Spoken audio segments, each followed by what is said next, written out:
Hello, everybody, and welcome back to the Distance Dilemma podcast. My name is Shaun, and I'm in Dublin. This is Imran. He's in Turin, Switzerland. Imran, how have you been? I love the way you didn't say week this time. Because it's been like 3 days. Yeah, we've had a short gap between our last recording and Yeah. this recording.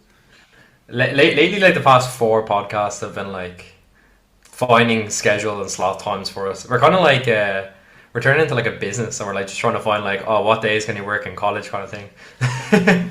This is where I'm grateful that because I have a 9 to 5, like I know, like it's 5 o'clock on a Wednesday, so like I know I'm here at my desk. To be fair, I'm usually in the office on Wednesdays, but I'm in the office tomorrow instead because we had stuff on work this week. But that's where it handy, and that's where it kind of gets tough for you because you don't have the same schedule every week. That's one thing I Yeah. love about 9 to 5. So it's just like, right, okay, I know where I need to be most weeks. I only Obviously, stuff comes up, like, but 9 times out of 10, like, I know where I am every week at the same time. I only experienced that when I worked at Marks for like 6 months because I went to like a full-time contract and every day off, every week I had Tuesdays and Thursdays off. So like that was just the way it worked. So like similar to a 9 to 5 because like the hours are the same, but it's like it's not like Monday to Friday 9 to 5. But going from that then to like now, it's like you could be working in the morning, could be working in the evening, could have 2 days off, 3 days off. So I've actually even nice week this off because two of my friends are coming over to visit, so I have Friday, Saturday, and Sunday off. So it's kind of nice. I thought you were struggling to remember your friends' names there for a second when you were like, I was No like, confidentiality reasons, we don't mention their names. no, I know how they are. Yeah. It's like, Yeah. are we having a buffer here or what's going on? Yeah. What's their names again? So I literally had to go and get like we didn't even have a duvet for them, so I had to literally go to the shop and buy them a duvet. So because like I remember my mom came over the first time and like literally all I had was like a topper, like the topper you put on top of like the sheet or the mattress. She had like that, but she said that was perfect for her because she's like one of the people that doesn't like a heavy duvet. Where I'd be the opposite. I love like a proper snug duvet where it's like you feel like a little marshmallow. Yeah. So no, good for him. Weather is good as well. It's like 22 degrees outside. I know. Like my mom was saying the same thing as well. Like I have this illusion that like I'm doing this podcast at like 4 a.m. in the morning in the pitch black, but it's only if I open that out, like the light is just gonna shine straight in her face. Because like it's always like Sean's in like the brightness of Ireland, like during the summertime, like 12 noon, like Yeah. on a perfect summer's day. Because I also have my ring light. Like I know you have your ring light there, but because I have the ring light and then I have the natural light coming in, so like my whole room is bright. But to be fair, when we started the podcast in January, it looked like we were both recording at like 4 a.m. Yeah. Like it was dark out. Like it's just the way our rooms are laid out. Looks like a really bad Batman cave, like It's, like a Batman cave before like Alfred did anything. it looks like the office that Bruce was like, we should build a cave. We should build Yeah. like, This is like the planning for the Batcave. It's like Batcave -1. Minus 1,000. How have you been? What's your week been looking like this week? But I like yesterday I was crazy busy in work. Like I didn't get in from work last night until 10:30, 11. Because we were like doing some event and we done this event and the place had no lift and our event was in the top floor of this thing, so we had to go up 4 flights of stairs up and down and carrying all this collateral, like Workout. man, my calves are killing me still, like and then we had to go back. I had to go back into town today for like an hour to like help them pack it up again and load up all the stuff onto a bus and stuff. So like I literally like I was working from home today, like but I literally had to go into town for an hour and and just do that, like so like and like it wasn't as bad. It wasn't like we lifted all the stuff downstairs last night and put it into storage, so like it was fine, but like it was rough. Like I looked at one of the lads from work and we were just looking at each other and I was like, are your legs in bits as well? He's like, yeah. I was like, right, so it's not just me being a fat bastard, like like we're both, even the people who are fit in my job were wrecked. I was like, right, okay, it's not just me, thank God. Yeah, stairs is a bit of a nuisance sometimes. In that hour we had like I said, my office days are usually Wednesdays, right? But I said it's just 2 of us in the office tomorrow because the other guys are doing these events things around the country. So I said, do you mind if we do Thursday because I have something coming on Wednesday. I have to sign for a delivery. I have to be in the house, right? and I'm purposely being vague on this because I will tell you what it is, but I want to just get like a live reaction of Imran as to what I'm after getting. So Okay. I had like sorted all that out, and then it was like, okay, no, we need help loading this bus up tomorrow. So then Simone ends up having to take the day off and be here, and thank God she did, because she got a phone call in the morning to be like, oh, we're coming between 11 and 12, 11 and 1, and I had to be at the hotel at 11. So like I would have missed the delivery flat non-stop. Oh, So okay, okay, I'm gonna okay. forward this to you now on WhatsApp as to what it Okay. is, and I'll stop being so vague for the listeners as Yeah. well, because I know this is probably really weird to listen to in that context. That's not. I just have like random photos from the podcast in my downloads folder, and I just like went onto a photo of Phil Mitchell chugging a bottle of whiskey. I was like, oh, I was expecting to find a photo of this thing, and it was just a photo of Phil Oh. Mitchell and like a photo of a girl with a point in her hand with her thumbs up, which is on one of the Uh, clips for next week. I got so done there in the edit you put up there. It was so Oh funny. yeah. Done with the mouse. So, right, I've sent it to you. So just check the WhatsApp for the podcast. Oh, the couch game! Yeah, we've got. And it's orange! It looks Yeah. it looks class. Doesn't it look I'm, fantastic? I'm loving the aesthetic right now you have with like the cheetah print lights. Like it's so funny. Like when Finn sees our apartment, like the difference from like his like living room area to mine is like completely different. But I like this style that Finn is going for. Yeah, your couch looks brown. Yeah, it's one of those ones that like depending on lighting, because like when we first like put it in, and like it was a bit more at like there was more light hitting it from the window because it was in the middle of the room. It looked a bit more orangey, and because it's like pushed towards the darker part, it looks a bit browner. But it kind of gives us the best of both worlds because we have a lot It's of so neon all over the nice. place. So It's really because it's nice. gone to a darker corner, it's not as strong and not as like harsh on the eyes. But then like when we have the lights on and stuff, it'll look really cool. Like, you know, You did that's really really well to comfy as match well. the yeah, it looks really comfy. You did well to match the pillows to the carpet. Yeah. Oh, gee, sorry, there's knocked Or my sorry, the microphone rug, over. should I say? Yeah, it was kind of what we were going for from the start. Like we knew we kind of wanted something like L shaped, and something we didn't want to go for like. Well, I say we, Simone specifically was like, I don't want to get like a beige or like a grey or a black. Like she wanted to do something kind of fun and interesting and cool, like, you know. So yeah, adult decisions, you know. Very, very cool. See, it's funny because like I'm only in my apartment for like 3 more years, I'd say, like 3 to 4 more years. So like we're still doing it up, but the fun thing about us is when we go back to Ireland, we have to like do the whole process again, which is gonna be nice because like, you're literally buying everything out straight brand new. Because I don't think we're gonna bring anything back. Like it would just cost way too much money, and it'd be easier just to sell all the items here Yeah, to that's like fair. either the new people want to come in or just sell it off to anyone. But yeah, no, I'm really liking the style. I love the LED Let's Stay Home sign. Yeah, That's really cool. that was You were saying you wanted to. What you say? Go on.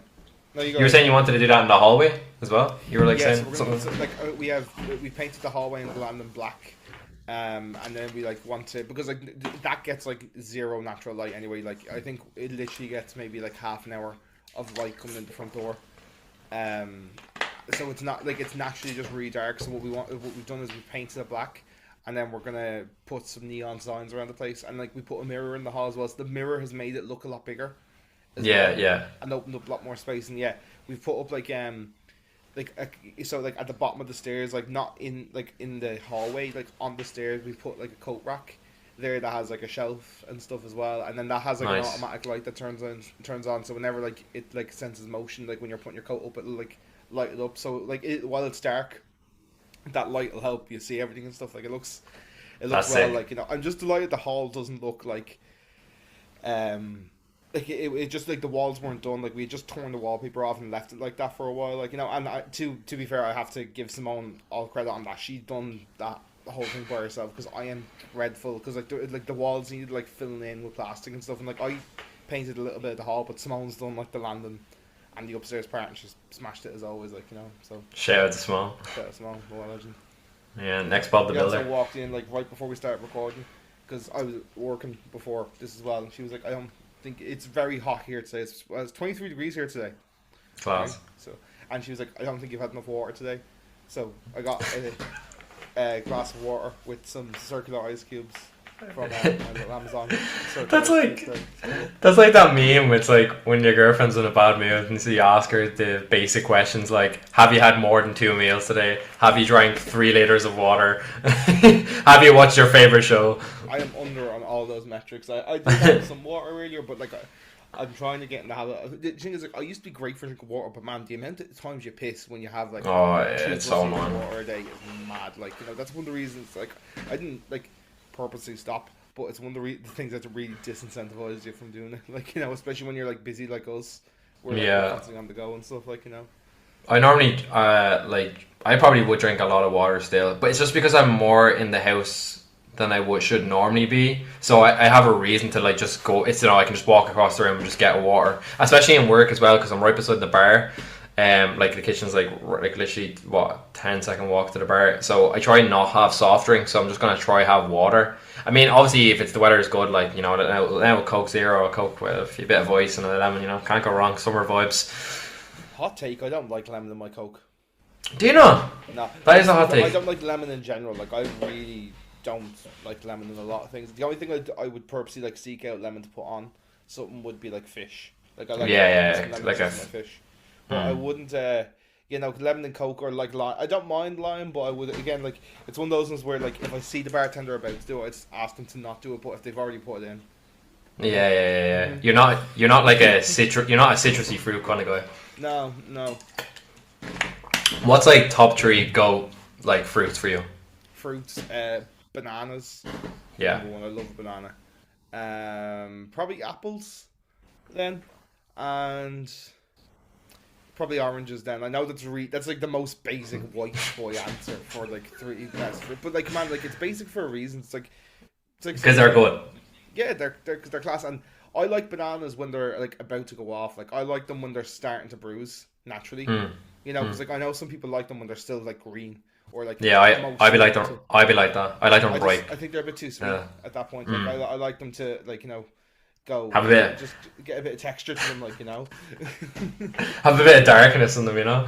Yeah. Nah, I would say strawberries be my favorite, and then bananas, because you actually just can't go wrong with a banana like at all. I think I have a banana like every day, and then I'd go red grape. I love an old red grape, but it has to be the seedless ones. I have a big pet peeve when you bite into a grape and there's a seed in there. Because, like, why do I want to be taking the process of having to, like, spit the seed out every time I eat it? I never get that. It's like people that, like, normally when I get fish, I'll ask for fish, or I'll get a fish without bones. You know, like, if I'm having, I don't know, I can't talk in my head right now. Like, if I'm having a salmon or something like that, or a cod or whatever, like, I always go for, or try to buy it without the bones, because it's just an inconvenience to, like, cut around or you know, eat it and pull it out with your mouth and stuff like that. Yeah, I don't know. Yeah, that's just a pet peeve thing. Like, yeah. That's just more of a pet peeve thing. I love fish though. Fish is like, love fish, and that's the thing I'm missing here is because we're not beside any sea.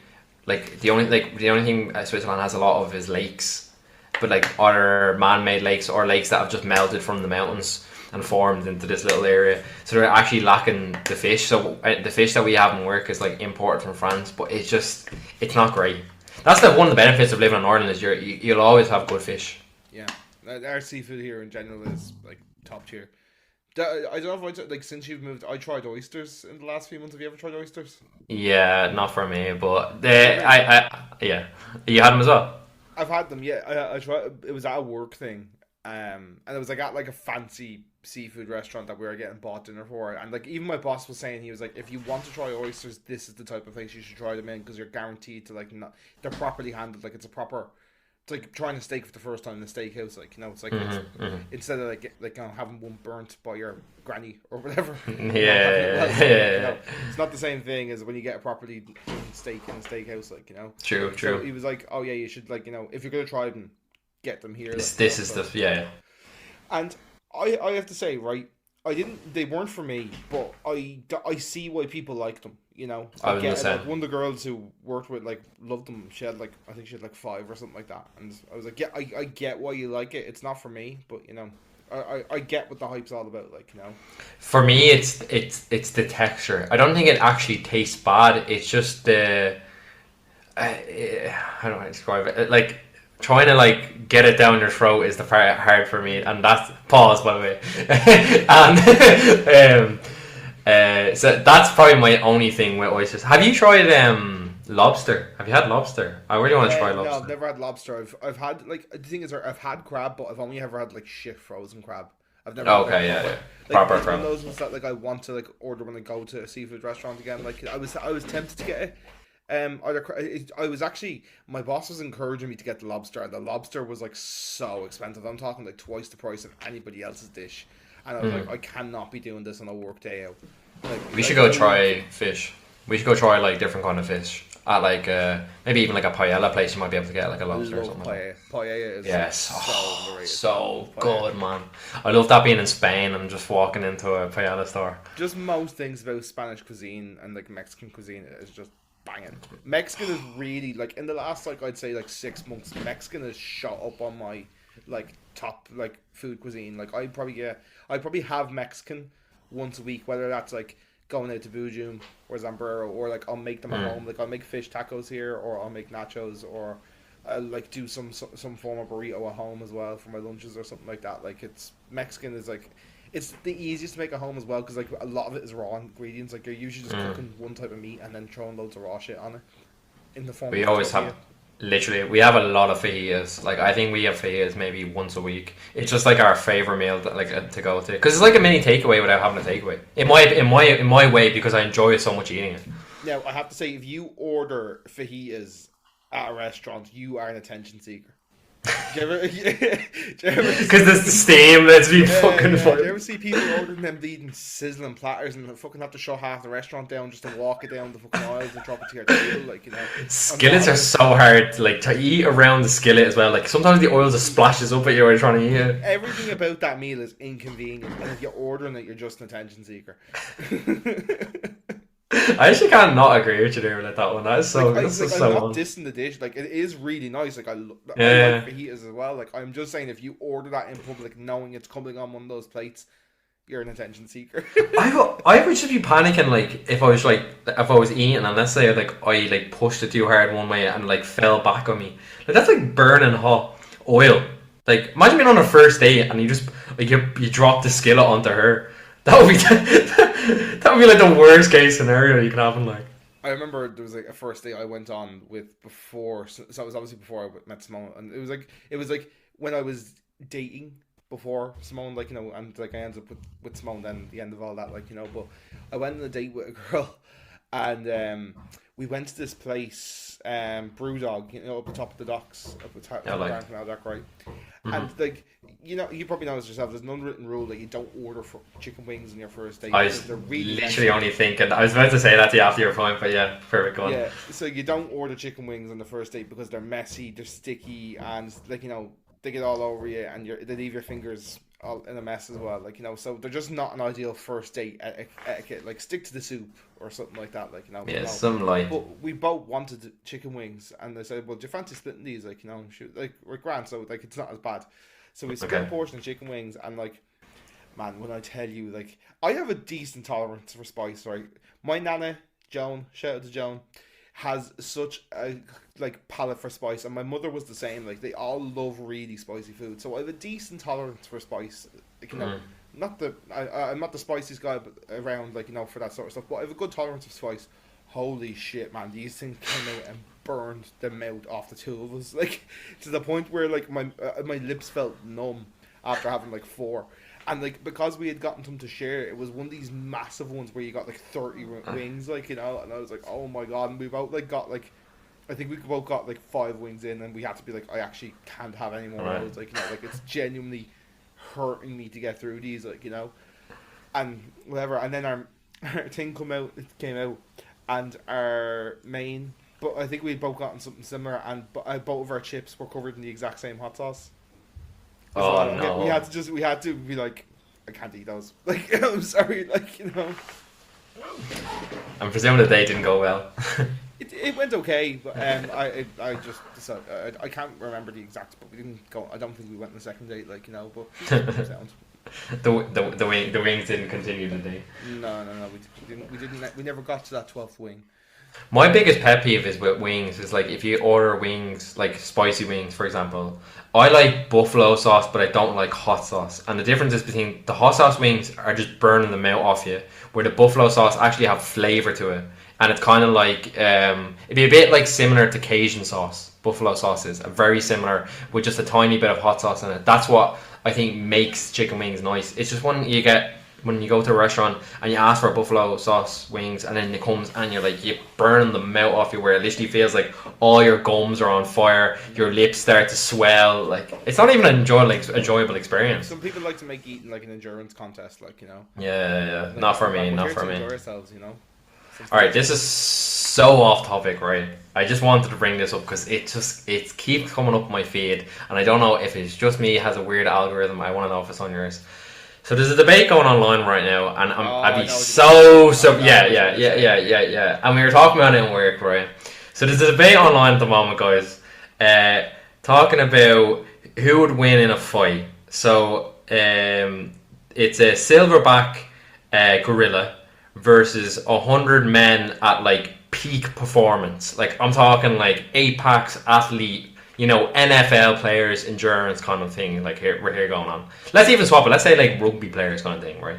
And basically, I wanted your opinion on who would win this fight, because we've had like many debates in this and work, and being like, there's no logical thinking the way you think. Like, this person wins. So I want to see what you say first, and then I'll speak. I would be inclined to think the 100 men could take the gorilla. Okay, but explain first. Because it's one gorilla, right? Silverback, though. Have you seen a silverback gorilla? Yeah, no, I know they're big puppies, right? I know they're like 8 foot. Yeah, no, I get that, right? But so my thought behind it is like, right, if it was like, if because it's such an overwhelming number against one, I think if you even like, I saw one person where like they joked and made it like 1,000 men versus like 20 gorillas, but I was like, okay, at that point I would say the gorillas would win, right? But because you've got such an overwhelming percentage of the guys, I just feel like, you know, so the gorilla, and there's the max behind it for me is like the guys could pin down the gorilla. You know, let's say it's going to take 10 guys, so the gorilla takes out 10 men, the other 10 pin them down, and then you've got another like 70 or 80 guys that can just start. This is going to sound crazy, but like they can just start going at them, like, you know. Pause again. Yeah, clip. So, and then also, like, you know, there's also like the maths behind it of like, you know, the gorilla has, if you're talking like just punches, a gorilla has one opportunity for one punch, whereas the 100 guys have 100 opportunities. That's my thinking. Punches, like, you know, so that's the maths for me says the men. So I'm gonna stick with the men. Like, as we've kind of discussed on the podcast before, I'm quite a black and white guy, so the probability in the maths for me is saying the men. So okay. I get what people are saying with the gorilla, because the fucking silverbacks are no joke, man. Like, you know, I get what people are saying. Like, you know, I don't blame people for saying the gorilla. For me, I'm personally swaying towards the 100 men. Like, you know. Yeah. Okay. I like Jedward when I was younger, though. So. I agree with you on one aspect. Originally, when I first saw the debate, I was like, "There's no way 100 men be a gorilla." And the first reason was thinking is, let's find out what the environment is. Let's just say it's like an open space, like a car park, like, and it's just open space. I think men.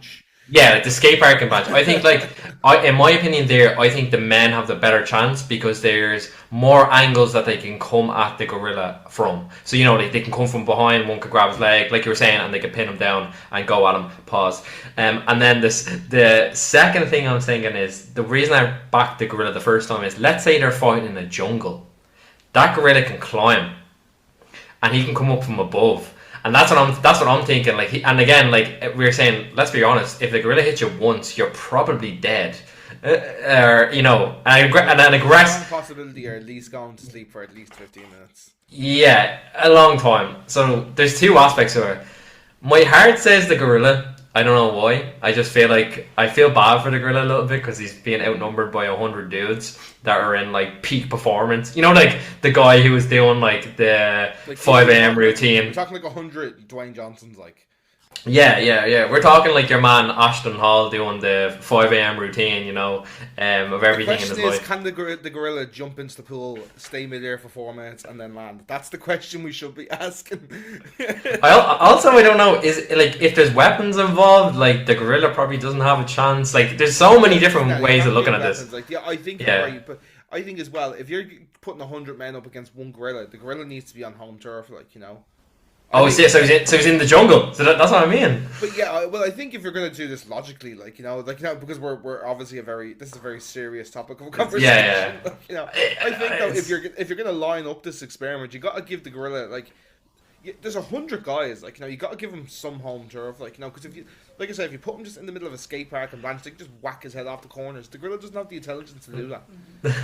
Hey, don't slag the gorilla, man. You don't know this gorilla. Like, Sean has entered as the 100th man in the... Sorry for the gorillas out there listening to the podcast. It's causing offense. Dublin Zoo coming for you now.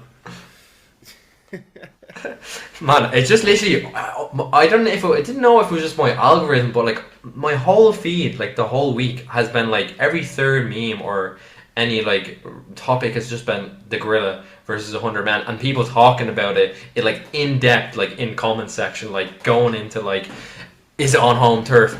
Does the man have weapons? Does the gorilla have help from another gorilla that we don't know about? Like people are making like plot stories. I seen someone make it like a simulation as well, like of it actually taking place, and basically it was like the gorilla grabbed the first man and just started whacking the man against all the other men. It was like something out of King Kong. Yeah, the gorilla would take out, like I said, I think the gorilla would take out at least 20 of them. Like, if we're doing this experiment, 20 men are dying, minimum. Oh, because like I said, minimum. 10 will probably get killed trying to storm at first. 10 will probably get killed in the attempts to pin them down. It's probably going to take about 20 men to pin down the silverback gorilla.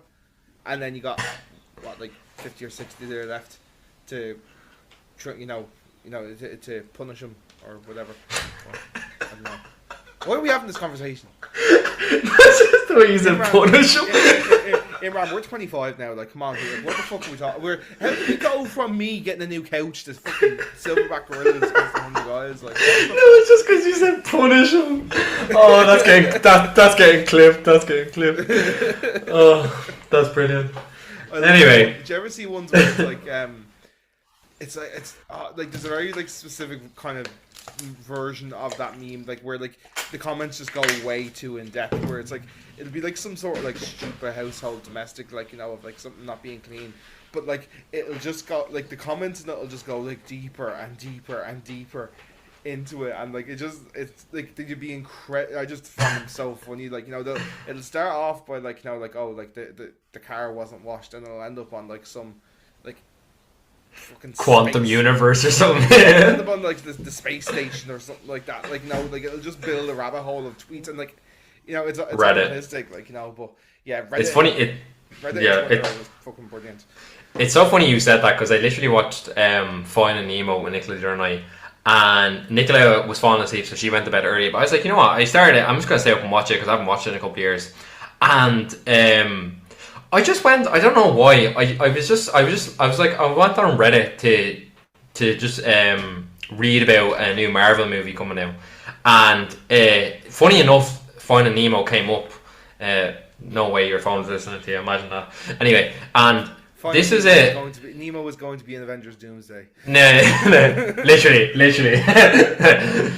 Spider-Man who? And basically, someone had this theory about the movie. So, Nemo means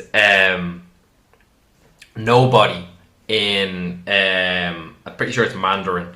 And the theory is, at the start of the movie, I don't know if you remember Finding Nemo, but Marlin loses Cora, which is his, clownfish wife, and all the 199 eggs, and Nemo is the only one to survive. And he obviously, the story goes on, Nemo gets taken and he goes off on this adventure. The theory is that Nemo actually died with all the other 199 eggs, and that he's basically chasing this memory of Nemo that he has of when he saw at the start of the movie, because Cora says that one of the eggs' name is Nemo, and he's like, oh, Nemo. So he said that basically it's like this theory that Marlin became like mentally sick, and that he was trying to, go on this adventure to get closer and find his way back to Nemo. It's kind of like people that have like, it's kind of similar to like way parents have lost like kids and they go on this ayahuasca trip, which is like I know I'm going on an absolute tangent here, but just let me finish. Going on when parents lose their kids and they go on this ayahuasca trip to feel closer to their children because they feel like it will bring them comfort.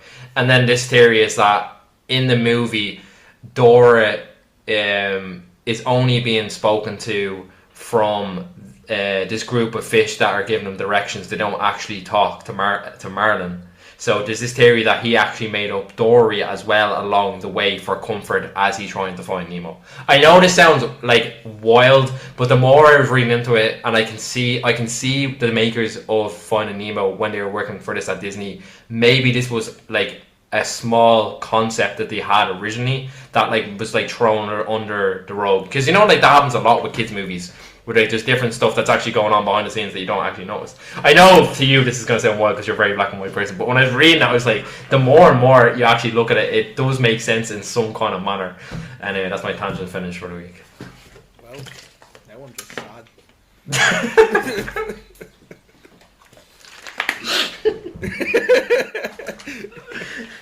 We went on, this is the most random podcast. We went from like talking about your couch to gorillas fighting men to now Nemo was a movie about parents trying to get closer to their dead kids. Yeah, so 20 minutes in as well, but it's our time to go. So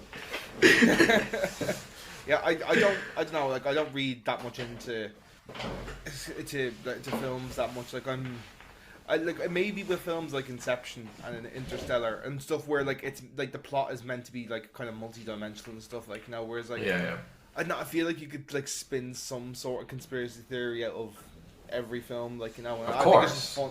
It's fun to do it with kids films, like because it's such a like usually a lighthearted like. That's what I mean. Like, yeah. So like, I get it, but like I said, I'm just a moody bastard at times, like, so.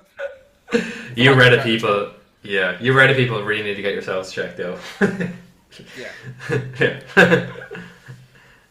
So my topic for this week I wanted to bring to you, and it was very, very last minute because, not that we're running out of topics to talk about, but I just found like the past like week or so I've been finding it very hard to like find a topic that I'm like purely interested in and I have time to like write answers for. But this concept came to me today because I saw a video of something that reminded me of something. So my topic for this week, and I actually wrote it in the group chat because this is the way I wanted to word it, was... Give me 1 second, sorry.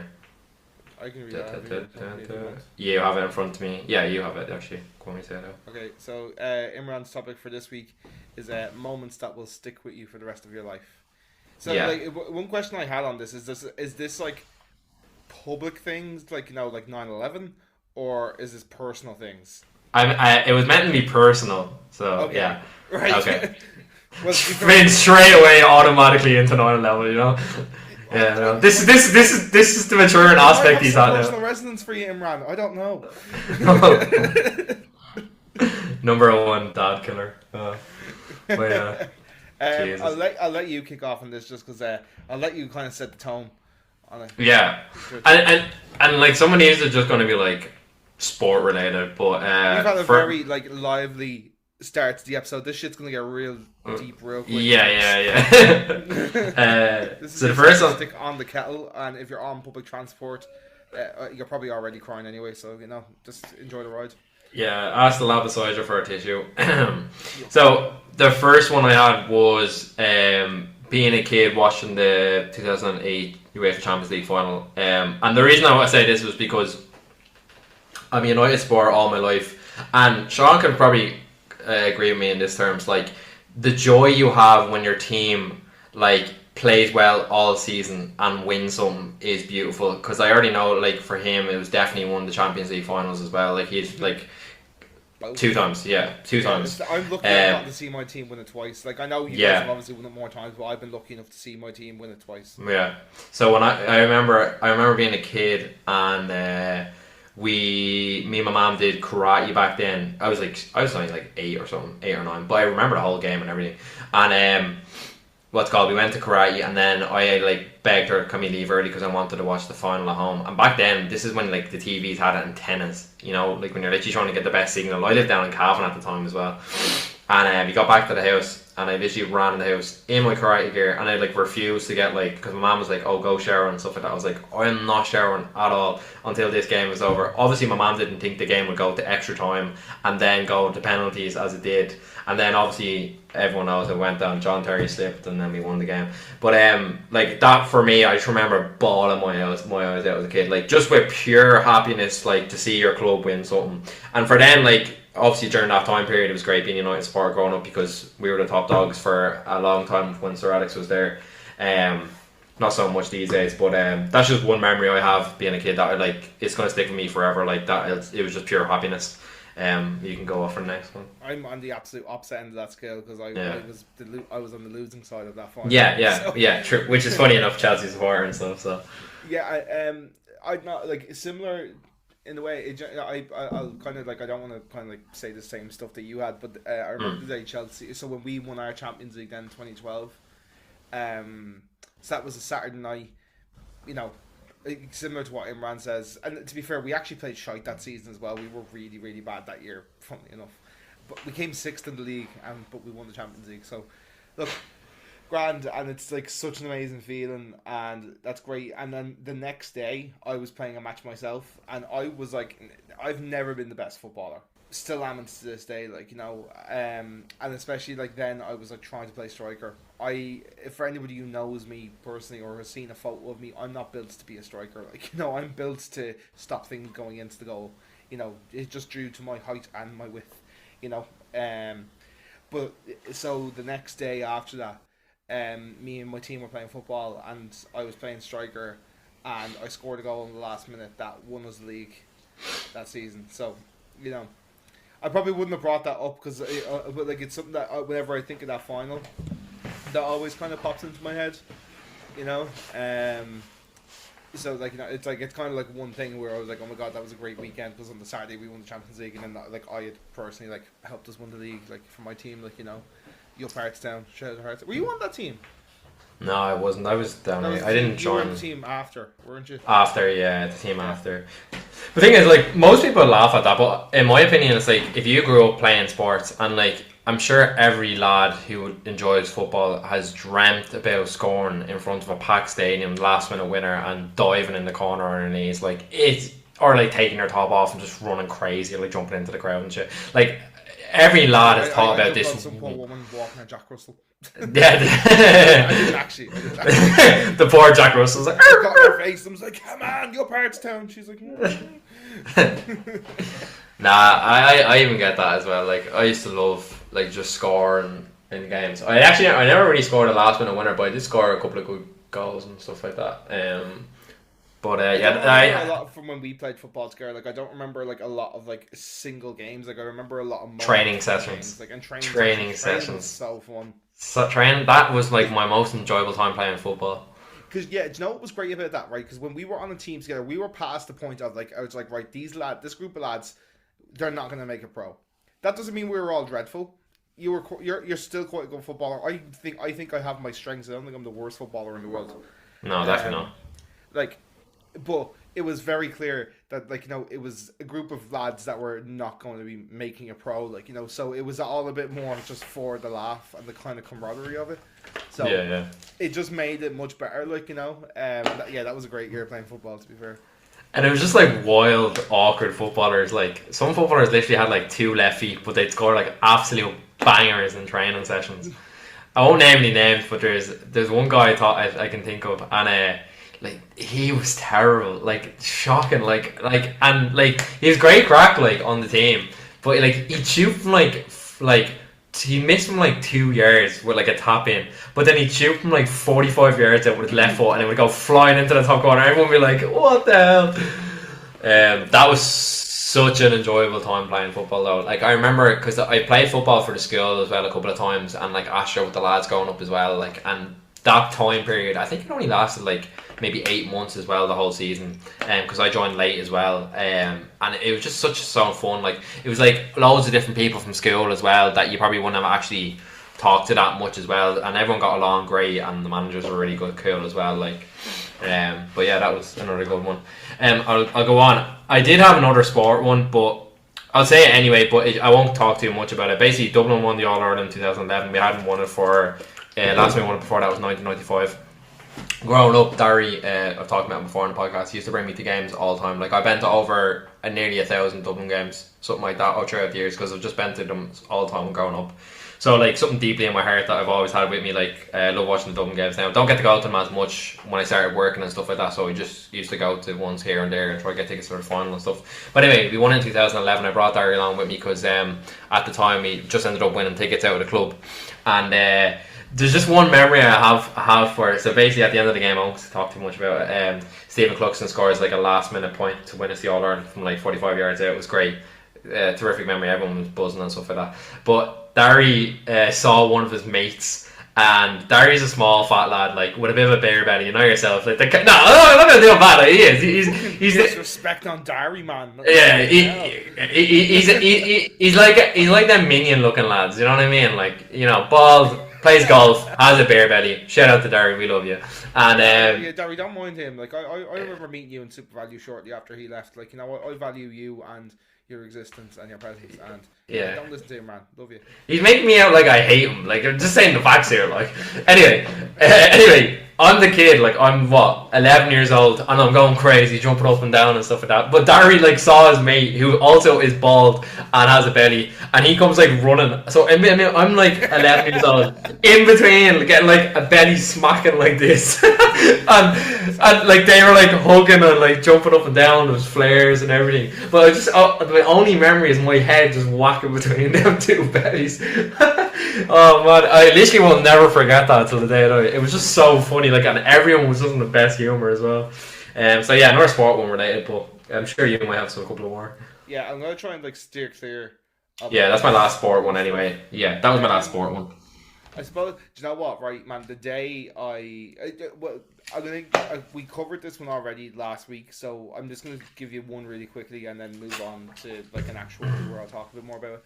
But yeah. I don't think I'll ever forget passing my driving test last week. Yeah, I don't know. That's such a unique feeling, and we talked about it loads last week, but I'm still buzzing off it. And because we've recorded these like last two podcasts in quick succession, I still haven't got my license yet. Like it's due in the post tomorrow. Like, you know, so I still like haven't been out in the car like since last recorded. But I don't think I'll ever forget that day.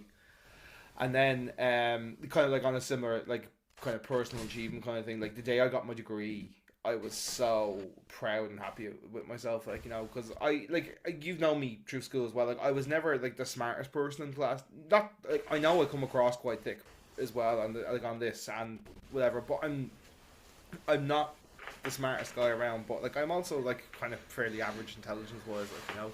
But I'd always like put myself down. I was like, oh no, like I don't think I could ever do a degree. I didn't think I'd ever have like the discipline in myself, and I didn't think I was like capable and stuff. So like I just remember like the day I graduated, and like, you know, I was in the robe and I was doing like the whole, you know, the whole graduation thing like that day, like, you know, and I remember like having my degree in my hands and being like just like really proud of myself, and I was really delighted. And then like that day I went out with my family and stuff, with like both my sets of grandparents, and Simone was there as well, like, you know, so that was awesome. Like, and it was so nice, like, you know, to like have everybody who was like, you know, obviously I have other family members who just couldn't have been there because work conflicts and stuff, but like it was like really nice to be in the restaurant and kind of just have things be about me a little bit, like, you know, because I don't often, you know, take that time to make stuff about me like that with like day to days and stuff. Like I only kind of do when I feel like I've earned it, like when I passed my test, or like when we done the headline gig last year. Like, you know, that's where I kind of they're the few times I take to celebrate myself properly. Like, you know, like say I'm proud of myself, like, you know, and that was definitely one of those days where like I was just like, yeah, like I'm really buzzing with myself for this, like, you know. Sure, you can relate as well. You're also a man with a degree. Nice. Nice. That whole like 10-second clip there was just nice. No, I can agree with you in that sense. I think for me, college was just a bit of like up and down roller coaster. It was just I had loads of family shit going on that whole time, like that whole experience. So for me, it was more. I don't know if I was proud of myself. I think I was just happy to get over the line and finish it. It was a real like up and down lifetime during that whole process. But I was happy when I just had the degree in my hand to say, yeah, I finished something. But I'd say for me, what actually happened was after that experience, being able to go traveling with Nicola for like 3 months was like the best experience ever. Like seeing all different parts of the world, or parts of the world, parts of Europe that I didn't think I'd ever go to, like all these cities I don't think I'd ever go to. And I saved hard. Like I did not take any money out to go on that trip at all. Like I saved my ass off for like 2 years properly. Like, and by the way, like during this time, like I was living in a friend's home, and like in the back of my mind I knew that's all I wanted to do was travel. And blatantly, a lot of the reason I wanted to travel so much as a kid was because I have a cousin named Sarah. Shout out to Sarah because I know she listens to the podcast. But she was like similar to me, like really like invested. Like I'd rather spend like barely any of my money and go traveling like 10 times a year, 12 times a year. It's just what I'm into. It's just things I love. I just love meeting new people, different environments, cultures and stuff like that. And recently I've been trying to get into like tasting more different kind of foods that I wouldn't normally go to. So but yeah, that for me, yeah, oysters. But yeah, for me, I think just being able to do that and spend that time with Nicola as well, because we've been together for so, like, we're 8 years together now at the end of this month. Shout out to us. And and just being able to like experience that with someone else was like I have so many stories. We could do a whole podcast on the amount of funny stories I have, and I've told you most of them as well. We must do that. Like we should do like a funny stories podcast about that. We'll like have to bring the girls on one day. Yeah. Like, you know, and as well because like Simone would have a really interesting perspective of before. So just before COVID, so this is before we met. Simone was actually planning on moving to Finland. Yeah. But the pandemic got in the way, and then like you know, it just didn't happen. And like we started going out while we're in the pandemic. Now I didn't like stop her. Like she had kind of moved on from that idea, but like that was something that was supposed to happen. Like you know, so she might have an interest. And I think it's funny because like the podcast we actually talk about like distance dilemmas for a bit, maybe 5-10 minutes. Like, you know, and the rest of it is just us talking about cinema and whatever's going on. But like that's what makes it fun as well. Like you know, I kind of like the way we do the podcast where it's, you know, it's topics that we actually find interesting, like things that me and you would talk about on a daily basis, cinema, sport, having the crack, you know, all these different topics. Because this is stuff me and Shaun talk about on a daily basis anyway, like when we used to meet up. I like the idea, like every 5th or 6th episode that we do bring it back into like the topic of the distance dilemma, because ideally this is why we started the podcast, was to keep our friendship going. Not like our friendship wasn't going to keep going anyway. It just, I feel like we're a lot closer because we have this. We take time out of our weeks to like talk. We have a child called the Distance Dilemma, and she's on her 15th week now. So she's 15 weeks old. Congratulations. I don't know if you had any more. I have one more, but I'll let you go on. I have one or two more that I can go through. I kind of touched on this last one, but the headline gig that I done last year, was like probably the best day of my life, like real. Not surprised. Oh man, like that was just fucking brilliant. Like I was again, like I don't often take a lot of time to celebrate myself, or like while I'm like quite a creative person, I'm also like not very nonchalant and like being like I just do it to create stuff. I don't seek a lot of like approval or praise. Like I kind of just like, oh, I'm doing it for me, like, you know. But that day, and like I did want to do it for me, and like, you know, but it was like I knew like this was going to be like a showcase to my friends and family of like, all right, okay, this is what, you know, when you say, oh, how's music going or whatever, like this is like, you know, the personification of that, like, you know, and just everything about that, like the weeks leading up to it. Like I was only thinking about it the other day because the anniversary of the show was only like 2 weeks ago, because it was 13th of April. So yeah, we're just over a year since the show, and I was just thinking back on it, and like I would not change a single thing about how that day went. Like it was perfect in every single way. Like, I was really happy with the set list. I was happy with how things went before the show. The only thing I could say is like I didn't get a lot of time to stop and take in what was happening. Like, and that was just because the day was so busy. Like, I pretty much left my house at 2:00 that day to get into town for sound check, and I blinked and it was like 12 o'clock at night.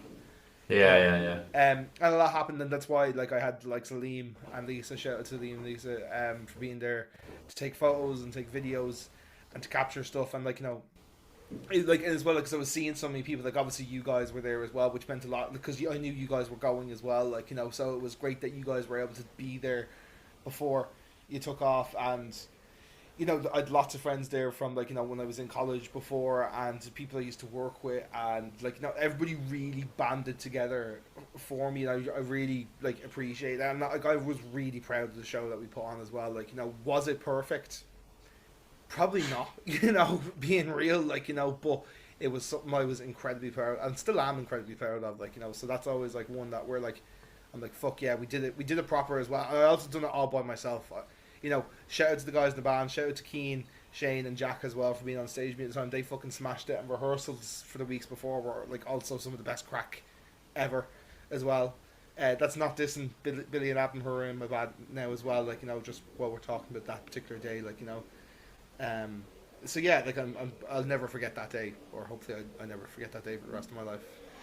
And you should be proud of yourself because it was brilliant. And I remember me and Nicola were like, we were in complete shock because I've seen Finn like about 5 times before he had done like his first headline gig.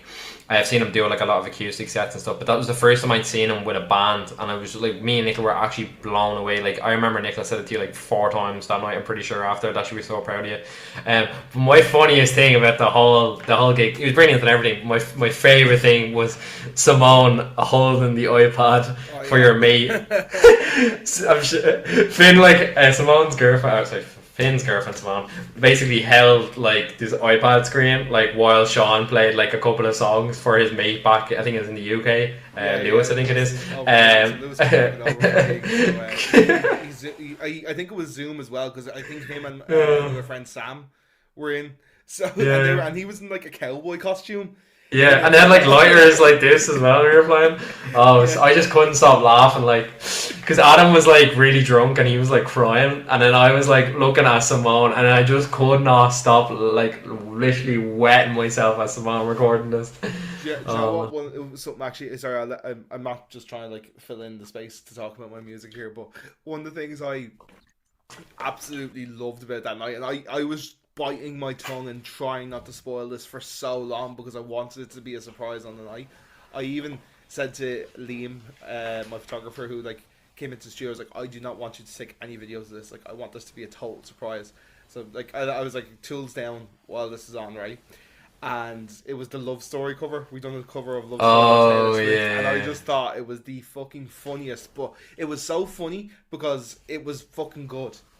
And I love watching the clips back. I have a lot of I don't have a lot because he didn't take a lot of videos of it because he wasn't sure if I wanted the videos of it in the sound house. So I have a couple of iPhone videos of it and like 1 or 2 videos from his camera, but not a lot. But I just love thinking back to it. I just thought it was so funny. Like what was it like for you guys? I was more surprised by Teenage Dirtbag because I didn't know you were going to play that. So that was more of a shocker for me. What's called, and for Nicola it was buzzing because she loves that song, like banger. Shout out to Taylor Swift for that song. I can't even lie, it's a slapper. And then my last one I just had was Moving Away. Like I'm actually, funny enough, like 3 days ago we've actually been officially here a year, which is mad when you think about it. Like I can't even. Sorry, go on. I'm kind of thinking about that because like I have the car a year, Yeah. Because I remember it was the 26th that I took it off because it was the same day I brought out Love Is Contact Sport. And so like I remember being like, okay, like so the car is with me a year now, so that kind of came into my head there the other day as well. But to think about like, it's felt like a bit longer. I felt like you've been away a bit longer. Honestly, if because I've came back three separate occasions, it feels like I haven't really been away from home at all. But only think about it now, I've only seen Sean physically like twice, like in the whole year, which is crazy. Like, and it's just crazy to think about because we talk so much anyway, like on the phone or FaceTiming or sending each other memes or whatever. Like, so if for me, like, I just can't really comprehend the time, and I don't know. I sometimes I feel like is it like time lost or but then it's also like time gained because you're still in you're living your life and I'm living my life and we get to connect through virtually this way. But like I'm trying to think about years ago what it was like for like families when like you didn't see your mate or your like family friends for like over like 6 or 7 years because people moved to the States. And it's very, like we were saying last week on the podcast, like I say that must have been such a surreal feeling, like actually physically seeing them again. Because it's easy now in today's world, like to actually physically see someone. But I'm just trying to think what would have been like if, like, say, like if I hadn't seen you now in a year, like physically, would have that been super weird to like see each other like as a human way, as a human connection kind of thing. So yeah, I mean, yeah, a year now, so looking What was it forward to like the the next day, couple. like the day you guys moved? Like, because I remember, and we both knew that this would be the case. That like Nicola would be quite emotional because Nicola's Yeah. like super close to her family and stuff. Like, like how Mm. was it like for you? Like, the day where like you woke up, like, because I remember like the day I woke up and was like, right, okay, I'm moving into this house with Simone. Like, what was that like when you woke up and you knew that like you were doing this massive thing, like, because for me, I was moving 20 minutes away from where I used to live. Like, you're like, Yeah. up in your whole life and going to a new country. Like, what was like that feeling like when you woke up that morning? Um. It's kind of weird. I felt nervous, but like really excited. But what got me was I was actually fine the whole way. I knew I had to put on a bit of a braver face because I didn't want Nicola to be emotional and panicking during the whole process of it because I knew it'll be a really tough day for her leaving her family because they're so close now, which is great. But basically, Nicola had got to the airport already, and we actually went to the wrong terminal, so we had to like park the car up, get out of the car. I was with Daria and my mom, and then we headed over. And I didn't realize like literally everyone from Nicola's family was going to be there. Like there's a photo of us, and I think there was like nearly like 25 of like the cousins and the family friends and everyone there. Like and like even all like Nicola's brother and stuff, and like the cousins that I've like spent time with. Like they're pretty much my mates as well. Like. And a couple of Nicola's other friends came later as well when we were going to check our bags in. But like to me, that kind of hit because it was just the way everyone was like talking so highly of you, and some people shed some tears, and people wishing you the best of luck and stuff like that. But I don't know, to physically see that many people like just there, just specifically just for you two wishing you the best it was nice. I'm not really an emotional guy, but it did hit my heart very well, and it was a really nice experience. But I think as well, then when you're actually, like Nicola was saying, when we got off the flight and having to get all the bags in this, the trolleys you see at the airport where it's like you stack them, and we had like, because we had like two suitcases and a gym bag as well, like all in this thing. There's a photo Nicola has of me with like I have the gym bag and of all of them. That like for me like was like, okay, we're here now, like we're living in a different country. And then obviously now, because I don't even live in Zurich anymore, I went from Dublin to Zurich, lived in Zurich for 2 months, and now I live in Thun, which is an hour and a half outside of Zurich. I feel like it's from one end of the scale to the other. But the good thing, like we said before in last week's podcast or in the previous podcast, is I'm only a flight away, and that's like a luxury for me here. Yeah. Like if anything could happen, like if anything happens tomorrow, I'm lucky enough to be able to fly back home in 2 to 3 hours. So it's a blessing in disguise. So yeah, looking forward to the next couple of years to go. One down, three to go. Yeah, one down, You've three to got- go. Like I admire you a lot for doing it as well, and like there's the whole thing of like saying goodbye and like being apart. And I think I don't know if I mentioned it like on one of the kind of like specials where we had like voice notes and stuff, but like just because you're in the same country or whatever, like I feel like in some ways like this has made us like a little bit closer as well. Yeah. Like because while we would see each other like fair, like we'd see sure like probably 2 or 3 times a month, like when you were still here, like the fact that now like we're kind of like actively speaking every week, because like it makes you value the Yeah. friendships that you have, like and like it makes you like see like who will fight for that friendship to stay and go, because like I see it like with like I have friends who like who I love to bits, and like, you know, I do consider them close friends, like, you know, but I haven't seen them in a couple of months, like, you know, where like I would still even say I've seen you more recently, because when you are home, you kind of like value that time, you like clutch on to that time, because you know you have a limited period, like, whereas like it's like that thing of like, you know, when you have all the time in the world, you'll do nothing. When you have limited time, you'll do everything. That kind of Yeah. like theory of things, like, you know. Yeah, it's an interesting way of looking at things, and I do get that as well because you know you have so many friends at your doorstep, and you know you don't talk to them, but then you've got a friend who's you know miles away from you, and you are actively reaching out to them to contact, just to stay in connection. So yeah, it's a funny way of looking at things, and I think the good thing I'm kind of seeing about moving away, and I said it before again on some of the previous podcasts, but you do really see who like your true friends are, and like people. It's not just like the checkups, but it's just even the actively like I've had a couple of messages of people like just saying like, "Oh, I miss you," and you know, I can't wait to see you soon and stuff like that. From a person living abroad, it really is nice, and it does make you feel still at home, like a part of you, like you're not being forgotten about and stuff like that. Because it definitely, from a person living abroad, that's definitely something that you could feel. But I think a good topic would be you were saying like about people that who have thought about moving away and never actually went through with it, either that be for reasons like yourselves where he's got a home. That would be cool to look at in the next couple of weeks or something. Yeah. Yeah, but Sure. nice podcast. Yeah. We went from talking about gorilla blacks to deep, meaningful conversations with your friend. Yeah, I do have one more if you want it. Although Yeah, go. You might know what it is, and it might be a bit heavy as well. Okay, go. Do you have a feeling what I'm going to say based off what I just said? I think so, but yeah, go. I won't. Right, so this can kind of be broken down into like.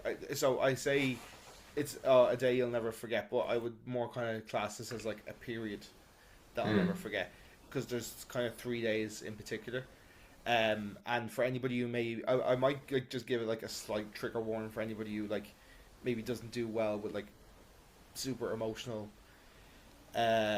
like things around like death and stuff. This might be your time to tune off. So yeah, that's just like a little trigger warning for you. But it would be like the period of when I lost my mom, which is like and the 3 days in particular. I'm gonna talk about. I won't go too much into detail because like again, this could be a whole other episode. So I'll kind of just do key notes. Yeah. But the day I got the phone call to say she had cancer, the day she died, and then like her funeral, were three like like the day she died and her funeral, like that whole week feels like one big day, like, you know. And you know, for anybody who else who has been like, you know, through that and like that, like that kind of period between like, you know, when someone dies and like when the funeral happens for the immediate family is like so busy and so crazy, and there's so much going on, and like you don't have time to breathe nearly.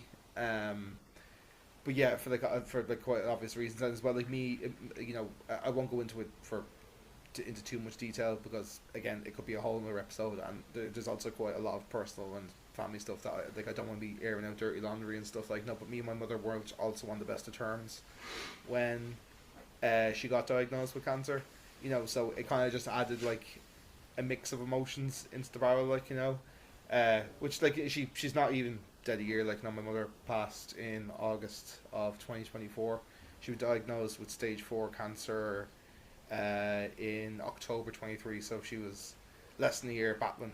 But yeah, they were, you know, tough and weird days, like, you know, because like I said, there was a lot of mixed emotions going around because, you know, there was a lot of stuff going on in like our family lives and stuff as well, like, you know, that made things like, you know, and like, come here, look, it's never like nice to lose a member of your family like that, especially like, you know, I think in a lot of like the sadness came as well from like my mother being quite young. My mother was 42 when she died, so there's a lot of that, and I'm lucky enough that I still have both my grandparents, so like watching them go through it and like the day of and stuff has been like crazy, like, you know, like I feel like for me I'm kind of getting okay with the whole thing, but like whenever I see my nana and stuff, like it's still there with her, like, you know, like you can see it's like it's fundamentally changed her, like, you know. And of course it was her daughter, like, you know, she wasn't even 70, like, you know. So yeah, quite a deep one. I won't go like massively. They're the kind of keynotes to it, like, you know, and I don't want to. We're also kind of towards the end of an episode now as well, but I did think I should say it because when you said that message in, that was the first thing that came to my head, you know. So I was like, right, there's probably a reason for that, like, you know. Yeah, and fair play to you for talking about it, because I think there's a lot of people that probably listen to this podcast as well, and, you know, see us kind of joking around and having the laugh. But like, another reason we have this like podcast as well is just to have like an open space, just to talk about things as well, like as men and just as friends as well. So fair play to you for talking about it. And I think a lot of people kind of relate. Now, I've been lucky enough; I've never lost anyone close to me or a family member, which is something I'll probably have to deal with eventually as I'm getting older and stuff. So I think a lot of people relate to that kind of time period within their lives and stuff like that. So fair play. Sorry, as well, something to kind of circle. I remember, like, particularly on the day of the funeral, and so I saw Imran the week after.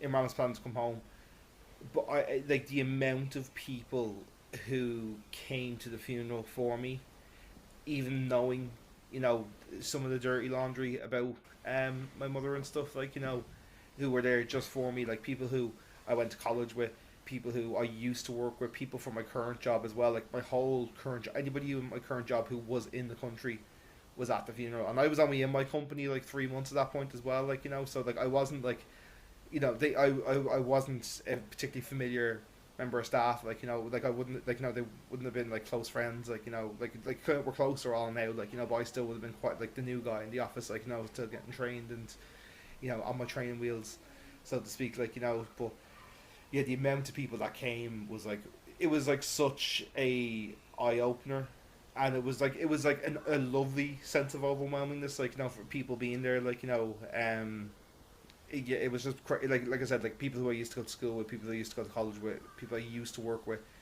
and yeah, the amount of like faces I saw there, like it was a nice thing. But like that's something that always kind of sticks in my head, like, you know. So like I kind of like make it my business now, because I remember appreciating it so much. I didn't realize how much I'd appreciate it until the day of itself. So it's something that like I've said now that like I will do my best to like make it to any funeral for anybody I can now. Even if it's not as close to the relative as, you know, my mum was to me, I just think now, like after being in that position, that like it's it's really like it really kind of struck me, like, you know. I think it is a good sense as well, just to see familiar faces when you're in that kind of situation, because death is a weird kind of aspect you gotta kind of come to terms with life. Because like I feel like, again, like I repeated before, like I haven't experienced anyone with my family members, but I've seen friends and family, other close families, their families experience the same thing, and I think it must be so nice from like their perspective to see a familiar face on the day. It just maybe it makes you feel a bit warm inside or whatever. But for sure. Right. This is by far the one end of the scale podcast to the next. I have to say, for all the listeners, we went from talking about one end of the scale to the next. But yeah, good episode. Yeah, this is very like tonally conflicting. Like the clips this week are going to be fucking mad. Like the clips are going to be us like, haha, 100 gorillas, 100 blah, blah, blah, and then like, you know, my mother died. Jesus. Or like it's some proper deep shit, like, you know. So hey, sometimes it needs to happen. But it's just go with the flow. That's it. We're just crazy. We're just crazy girls like that over here. I know.